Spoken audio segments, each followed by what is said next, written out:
오늘 말씀의 제목은 예수님의 관심입니다. 그리고 본문은 누가복음 5장 27절에서 6장 49절입니다. 그 가운데 누가복음 6장 46절에서 49절을 읽어 드리겠습니다. 너희는 나를 불러 주여 주여 하면서도 어찌하여 내가 말하는 것을 행하지 아니하느냐. 내게 나와 내 말을 듣고 행하는 자마다 누구와 같은 것을 너희에게 보이리라. 집을 짓되 깊이 파고 주추를 반석 위에 놓은 사람과 같으니 큰 물이 나서 탕류가 그 집에 부딪히되 잘 지었기 때문에 능히 요동하지 못하게 하였거니와 듣고 행하지 아니하는 자는 주추 없이 흙 위에 집 지은 사람과 같으니 탕류가 부딪힘에 집이 곧 무너져 파괴됨이 심하니라 하시니라. 아멘. 우리가 읽은 본문은 오늘 전체 이야기의 마지막 부분입니다. 따라서 우리는 오늘 본문의 전체 이야기를 간략하게 살펴본 후에 그 핵심 메시지를 나누도록 하겠습니다. 지난주에 우리는 반응이라는 제목으로 세 부류의 사람들이 하나님 앞에 어떻게 반응했는지를 살펴보았습니다. 첫 번째 부류의 사람들은 예수님께 권세가 있고 귀신과 병을 치유하는 능력이 있음을 보고 예수님을 붙잡으려고 했습니다.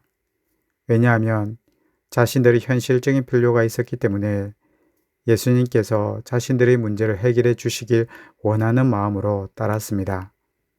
그리고 두 번째 부류는 제자들이었습니다. 이들은 예수님을 만나고 자신의 모든 것을 버리고 예수님을 따랐습니다. 세 번째 부류의 사람은 다름 아닌 예수 그리스도 그 자신이었습니다. 예수님은 수많은 사역 앞에서도 하나님 앞에 늘 머물렀습니다. 우리가 어떻게 영적인 충만을 경험할 수 있는지를 이것을 통해 가르쳐 주셨습니다. 하나님과 동행하는 것이 영적 충만의 비밀이었습니다. 그리고 오늘 본문입니다. 오늘 본문은 네 부분으로 되어 있습니다. 5장 27절에서 6장 11절까지는 바리새인들의 비난에 대한 예수님의 가르침이 나옵니다. 그것을 좀 더 자세히 보면 이렇게 되어 있습니다. 예수께서 세리 레위를 부르십니다. 그러자 레위가 너무나 감사해서 예수님을 자기 집으로 초대하면서 예수님과 그의 제자들뿐 아니라 자신과 함께 근무하는 많은 세리들을 초대해서 큰 잔치를 베풉니다. 그러자 그 모습을 보던 바리새인들이 이렇게 말합니다. 누가복음 5장 30절에 바리새인과 그들의 서기관들이 그 제자들을 비방하여 이르되 너희가 어찌하여 세리와 죄인과 함께 먹고 마시느냐. 당시의 세리 공무원은 일제강점기 시대의 일본 앞잡이처럼 여겨졌습니다. 민족의 피를 빨아먹는 나쁜 사람들이며 죄인처럼 여겨졌던 것이지요. 따라서 거룩함을 추구하는 유대인들은 이들과 함께 식사도 하지 않았습니다. 그런데 예수께서 세리들과 함께 식사를 했고 즐겁게 대하며 교제했습니다. 이 모습을 본 바리새인과 서기관들이 예수님을 비난합니다.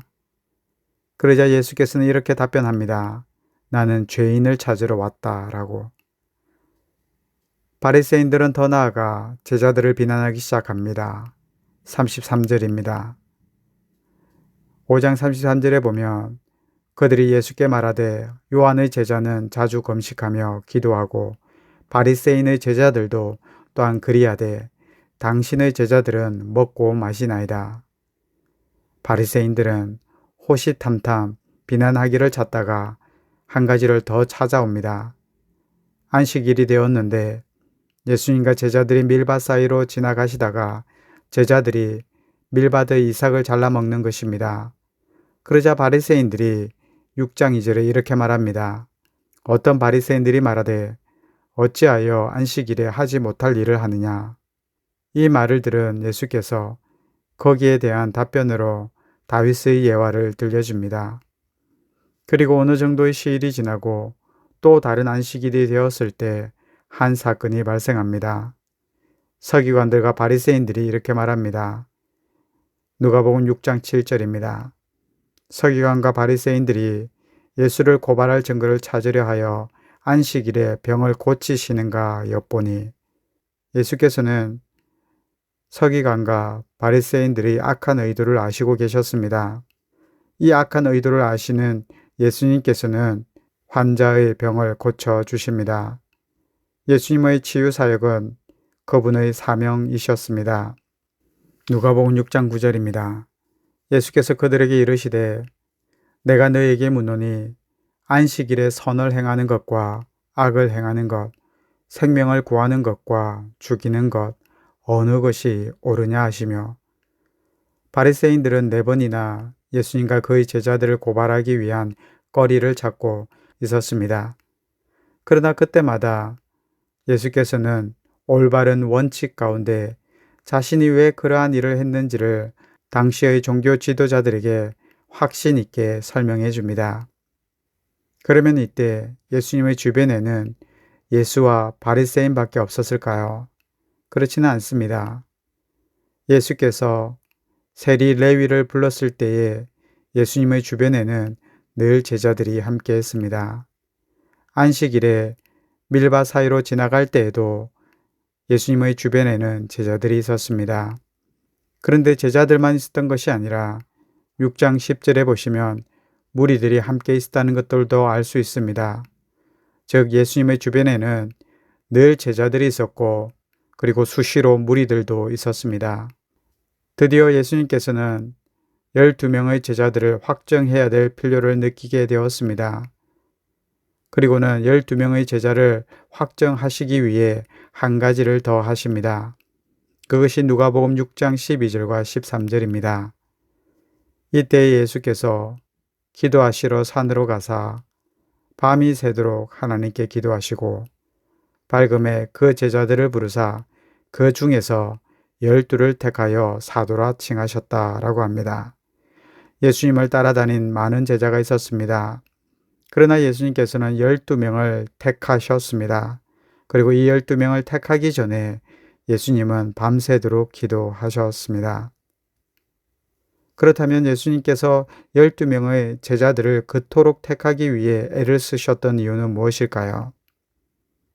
바로 이 12명에게 무엇인가를 가르치고 싶어 하셨습니다. 그 내용이 20절과 26절에 하나님의 복을 가르쳐 주십니다. 하나님의 복이 있습니다.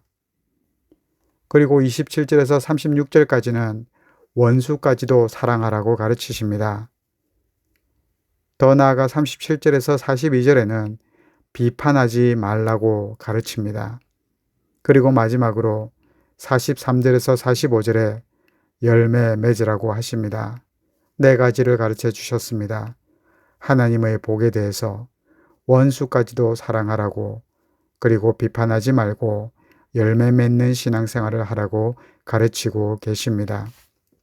오늘 설교의 제목은 관심입니다. 예수님은 과연 누구에게 관심을 가지고 계실까요? 바리새인들의 비난에 대해 가르칠 때도 예수님의 주변에는 바리새인도 있었지만 늘 함께하는 사람, 제자들이 있었지요. 예수님의 관심의 대상은 바로 제자들입니다.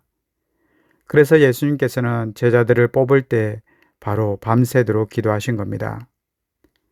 바리새인과 논쟁하는 중에도 예수님의 관심은 제자였고 무리들에게 가르칠 때도 예수님의 관심의 대상은 제자들이었습니다.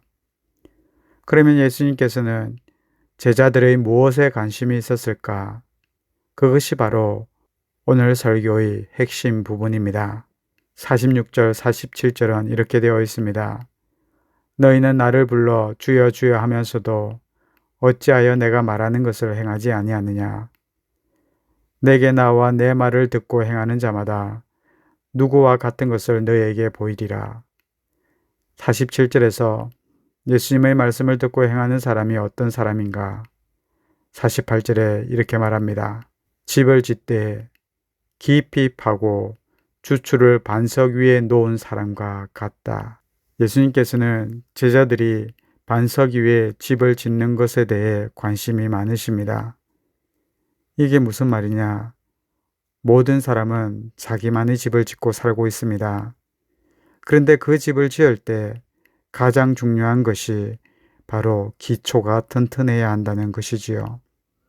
기초가 튼튼하기 위해서는 반석 위에 집을 지어야 합니다. 그러면 여기서 말하는 반석이 무엇일까요? 그것이 바로 49절입니다. 듣고 행하지 않는 자는 모래 위에 집을 짓는 자고 듣고 행하는 자는 반석 위에 집을 짓는 자다.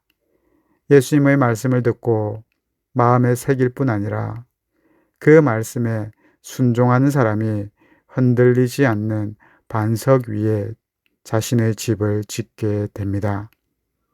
예수님은 제자들이 예수님의 가르침을 듣고 삶 가운데 행하는 것에 관심이 있습니다. 우리가 크고 위대한 일을 행하는 것이 중요한 것이 아니라 아무리 사소한 것이라도 예수님의 말씀을 따라 살아가는 것에 예수님의 관심이 있습니다. 우리 모두가 이번 한 주간 이와 같이 순종의 사람이 되시길 바랍니다. 같이 기도드리겠습니다. 하나님 아버지, 오늘 말씀처럼 예수님은 우리의 삶에 관심을 가지고 계심을 깨닫습니다. 특별히 우리의 삶 가운데도 우리가 반석 위에 집을 짓기를 원하고 계신다는 것도 듣게 되었습니다.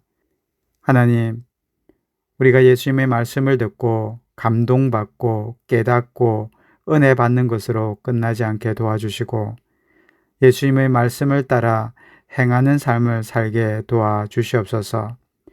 말씀을 따라 살아가는 것이 순종이며 예수님은 우리가 순종하기를 바라신다는 것도 깨닫습니다. 이 순종의 반석 위에 우리가 집을 짓고 어떤 고난과 역경 속에서도 반석 위에 집을 짓는, 흔들리지 않는 집을 짓는 믿음의 사람이 될 수 있도록 이번 한 주간도 인도하여 주시옵소서. 예수님 이름으로 기도합니다. 아멘.